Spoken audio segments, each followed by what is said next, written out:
Hello and welcome to this video learning series of AutoCAD. Today we are going to learn how to create different kinds of arcs in AutoCAD. So let's start. The tools to create different kinds of arcs are available in the Draw panel of the Home tab. Here is this arc drop down. Click on it to display the list of tools that are used to create different kinds of arcs in AutoCAD. So let's start with the first one, the 3-point tool. Let me create a triangular shape using the line tool. So I'll create a triangle using the line tool. Now I will again go for the 3-point tool. So select 3-point tool from this drop down. The command line says specify start point of arc. This is the start point. Now the command line says specify second point. This is the second point. And now we have to specify the end point of arc. So this is the end point. In this way, a 3-point arc is created. The second option is the start, center, end option. Let me create a line segment of length, say 10 mm. Now I'll go for this option, start, center, end. As the name suggests, I have to specify the start point of the arc. This is the start point. Now I have to specify the center point. This is the center point. And now I have to specify the end point. So this is the end point. In this way, we have created an arc with a radius value of 5 units. As the total length of the line was 10 units, so the radius of the arc will be 5 units. You have to keep in mind that the arc will go in the anti-clockwise direction with reference to the start point of the arc. Like in this case, this was the start point, so the arc revolved in the anti-clockwise direction. If this was the start point, if we had taken this point as the start point, again the arc would have moved in the anti-clockwise direction like this. Let us check that.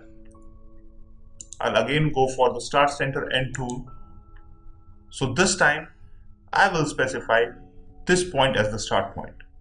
Start point, center point. Now you can see the arc has moved anti-clockwise with respect to this point. This is the end point. In this way, we have created an arc. Let me delete these two arcs. The next option in the arc drop-down is start, center, angle. As the name suggests, specify the start point. This is the start point. Now I have to specify the center point. This is the center point. Now the command line is asking for the included angle. So let me specify the included angle as 270. You'll notice that arc will cover the 3 quadrants, 1, 2, and this third quadrant. As I have specified the angle as 270 degrees, 90 degree, again 90 degree, and again 90 degree. So my arc should go up to this point. So after typing 270 in the command line, I'll press enter. You can see the arc has covered 3 quadrants, 90, 90, and 90. Total included angle is 270 degrees. Let me again delete this arc and go for the next option. Start and angle. Very similar to the start, center, angle option. Start and angle. Start and let me specify the angle as 180. In this way, an arc is created. Start and direction. But let me first delete this arc. Start and direction. This is the most commonly used method of creating arcs in AutoCAD. So start and end direction. As the name says, this is the start point, this is the end point. Now I have to specify in which direction I want my arc to be. So what I'll do is I'll drag my cursor in the upward direction and click. In this way, this arc is created.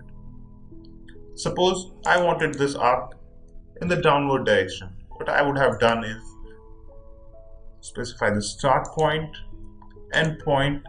This time, drag your cursor in the downward direction and click to create the arc. Next option, start, end, and radius. So I have to specify the start point first. This is the start point. Now I have to specify the end point, and radius of arc will be, say, 5 units. In this way, an arc is created having a radius value of 5. Next option is center, start, end. So I have to specify the center point first. This is the center point, this is the start point, and this is the end point. Next option, center, start, angle. Again, I'll delete this arc first. Center, start, angle. Center point, start point, and this time I'll specify the included angle as 90 degrees.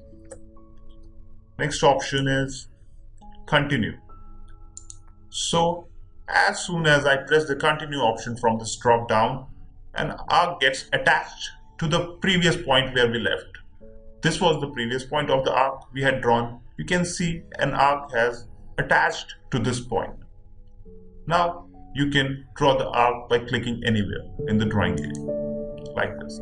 So these are the different methods to create arcs in AutoCAD. I hope this video was useful for you. Thank you for watching.